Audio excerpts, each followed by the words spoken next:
Alors, correction de l'exercice 2, c'est un exercice qui parle de fractions. On en a fait de semblables en classe. On vous demande dans un premier temps de décomposer 132 et 390 en produits de facteurs premiers. Donc, on peut mettre un titre, ça fait jamais de mal de structurer son travail, et on va utiliser la méthode vue en classe. Donc, on écrit 132, on utilise une barre verticale, et on regarde quel est le premier nombre premier, le premier facteur premier qui divise 132. 132 est pair, donc je place le premier facteur ici, 2.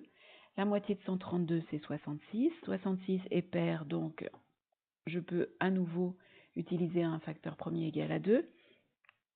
La moitié de 66, c'est 33. 33 n'est plus divisible par 2, je passe donc au facteur premier suivant. C'est bon d'avoir dans la tête la liste des facteurs premiers, du moins les premiers facteurs premiers, donc 2, 3, 5, 7, 11, 13, etc. etc. C'est rare qu'on ait besoin d'aller au-delà. Donc, 33 est un multiple de 3. Voilà le facteur premier qui vient après. Et quand je divise 33 par 3, le quotient est 11. Je reconnais un facteur premier, je reconnais un nombre premier. Donc, le facteur premier suivant, ce sera 11. Et le dernier quotient, c'est 1. C'est important d'écrire la décomposition en dessous. 132 égale 2 au carré, donc 2 fois 2 fois 3 fois 11. On va faire de même avec 390. Alors 390, la barre verticale, 390 est pair, donc 2 c'est le premier facteur premier de la décomposition. La moitié de 390 c'est 195. Si on ne trouve pas, on peut, dans le pire des cas et en dernier recours, utiliser une calculatrice. 195 n'est plus divisible par 2. En revanche, quand je fais la somme de ces chiffres, je trouve 15, qui est dans la table de 3, donc je sais que 195 est un multiple de 3. Je divise 185 par 3, je trouve 65, ou ma calculatrice trouve. 65 n'est plus divisible par 3, donc je passe au facteur premier suivant qui est 5. Et quand je divise 65 par 5, je trouve 13, qui est un nombre premier, donc c'est le dernier facteur, et je vais écrire le 1 pour terminer ma recherche. Et donc 390 se décompose comme étant 2 fois 3 fois 5 fois 13. On a répondu à la première question. Deuxième question, simplifier la fraction.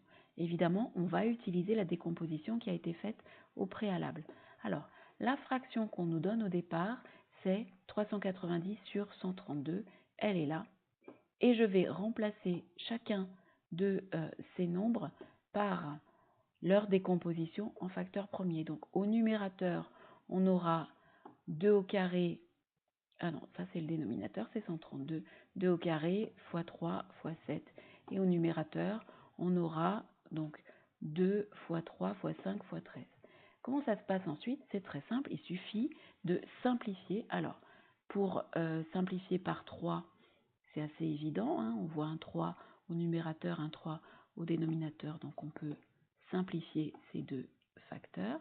Et ensuite, pour le 2, alors je vais barrer ce 2 là et je vais simplement barrer l'exposant parce qu'en fait, ça veut dire qu'il y a 2 fois le facteur 2 et j'en supprime un seul. Ce qui fait qu'au numérateur, on va se retrouver avec uniquement 5 fois 13. Donc 5 fois 13, quand on calcule, ça fait 65. Et au dénominateur, il reste un 2 et un 11. 2 fois 11 égale 22. Voilà la fraction irréductible qui correspond à 390 sur 132. On est sûr que c'est une fraction irréductible parce que on a simplifié par le plus grand diviseur commun aux deux nombres, au numérateur et au dénominateur.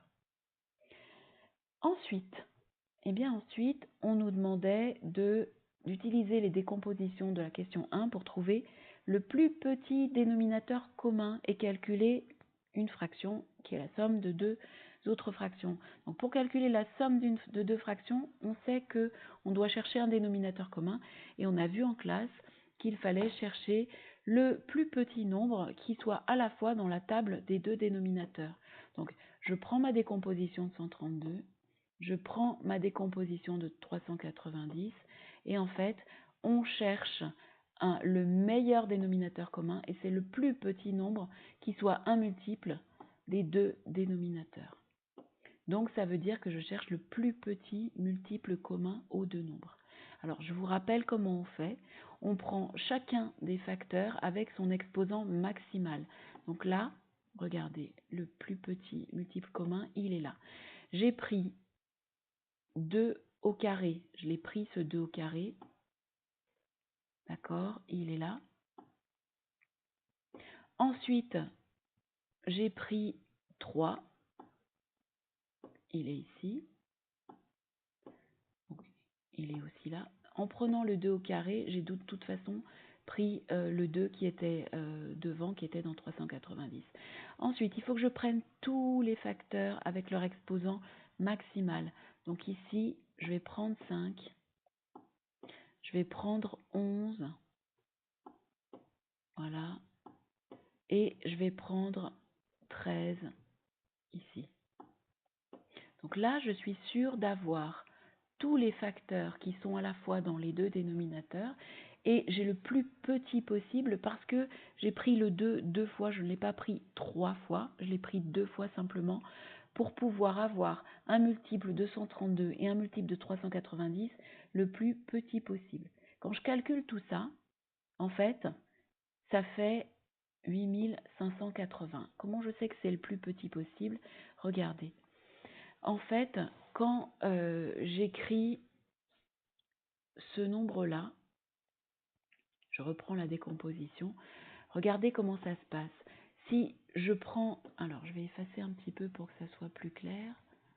Voilà, j'efface ce que j'ai surligné pour que vous puissiez mieux comprendre comment ça se passe.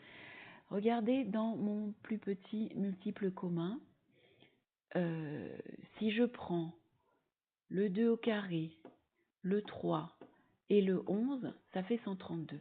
2 au carré, 3 et 11, ça fait 132. Qu'est-ce qui reste? Il reste 5 et 13. 5 fois 13, ça fait 65. Donc ça veut dire que ma première fraction qui est sur 132, pour l'avoir sur 8580, il va falloir multiplier le numérateur et le dénominateur par 5 fois 13. 5 fois 13, ça fait 65. Donc on va voir ça après. Je vais faire la même chose pour 390. Voilà ma décomposition du plus petit multiple commun. Quand je vais observer cette décomposition, je vais voir que en fait, mon 390, où est-ce qu'il est? Il est caché. Il est là. C'est un 2. Alors, un 2, un seul, des deux. Donc, il va en rester un. C'est un 3. C'est un 5. Et c'est un 13. Donc, ça, c'est ce qui forme le 390, ici. Et vous voyez qu'en fait, ce qui n'est pas surligné, c'est le 2, l'autre, et le 11. Du coup, 8580, ça sera 390 fois 22. Ce qui veut dire que pour mon grand A, je vais remplacer la fraction 1 sur 132, qui était ici, par 65 sur 132 fois 65. J'ai multiplié au numérateur 1 fois 65, évidemment, je n'ai pas écrit le 1 fois, et au dénominateur 132 par 65. Je rappelle, le 65, c'est ce qu'il faut multiplier ici par 132 pour avoir le PPCM. Et puis pareil pour l'autre, donc la fraction c'était 1 sur 90, 1 sur 390, pardon.